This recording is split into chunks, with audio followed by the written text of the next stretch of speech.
अनधिकृत वाळू उत्खननासाठी गेलेला पोकलेनला सावित्री नदीत जलसमाधी. महाड तालुक्यातील वहूर गाव हद्दीतील घटना. महसूल विभाग काय कारवाई करणार याकडे सर्वांचं लक्ष.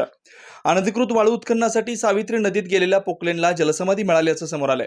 ही घटना महाड तालुक्यातील वहूर गाव हद्दीत घडली आहे. मिळालेल्या माहितीनुसार कोणतीही परवानगी नसताना सदर पोकलेन वाळू उत्खननासाठी सावित्री नदी पात्रात उतरवण्यात आला होता. चालकाला पाणी आणि नदीतील दगडांचा अंदाज न आल्यानं पोकलेन मशीन फसली. नंतर आलेल्या भरतीमुळे पोकलेन पाण्याखाली गेला आणि तांत्रिक बिघाड झाला आणि आता पोकलेन नदीबाहेर काढणं ही एक समस्या बनली आहे. दरम्यान लाखो रुपयांचं पोकलेन पाण्यात बुडत असल्यानं मालकामार्फत बाहेर काढण्याचे प्रयत्न केले जात आहेत.